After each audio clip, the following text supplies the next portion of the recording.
Alrighty, we're here with Andrew and Evan doing our reflection of our sales roleplay as we were attempting to sell to Manulife CHRO Taylor French.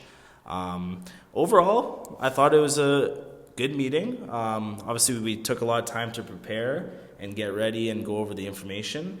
And at the end of the day, we got a second meeting with Taylor's boss, Morgan, which we had to find out during the meeting that he wasn't the decision maker and that his boss was. So overall, I thought it was good. A big takeaway that I had was that the meeting doesn't always go as planned. You can lay out an agenda and prepare all you want, but you kind of have to be adaptable in these situations to what the client's saying and kind of do that matching and mirroring that we talked about in class. How'd you feel about it, Evan? Yeah, definitely. Kind of building off that matching and mirroring. Not every client has the same personality as well. There's people that are really busy. There's people that love to talk for a while. Some people like to get straight to the point. Some people want to build a rapport. And so you really have to feel out what the situation calls for. So kind of building off that matching and mirroring point, you got to match the energy of who's in front of you. And that's a big part of sales, is being able to give the client the confidence that they actually can trust you. And I think that's something that not only our group, but all three groups in our room did really well. And another big key takeaway for me is actually kind of what we talked about in class about how you say something versus what you say. Especially for like a financial services industry like Manulife, they are so client focused and they need to be able to trust the person that they're working with. So we put a big emphasis on how we were speaking with confidence, with tone, all that stuff, energy, to truly drive home the message that we were kind of building that rapport and working well for the client. Yeah, for sure. I also thought it was pretty advantageous. We were last to meet the clients. We were able to see kind of two different tones from the first two groups, and we were able to kind of work with what we saw to kind of leverage that and help our client situation.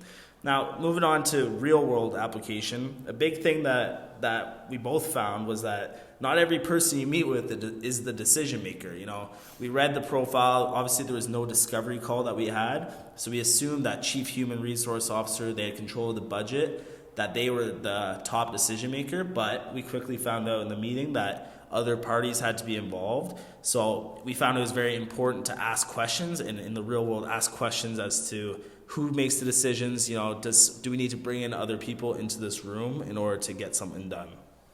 Yeah, definitely. And that was one of the things that we looked at for our next steps. We were able to secure that second meeting with Morgan. So the kind of big takeaway for me there in a real world application is the importance of asking the right questions. You can't come into a script like being super robotic and just have a list of questions you want to get off, because every client is different and you're going to have to ask different things. You're going to have different information coming into it. So the purpose of like setting that agenda and kind of like being somewhat strict to it, but also having that leeway to let the client kind of guide you as to where you're going and give the information. And I think there's a big importance of talking less and kind of listening more.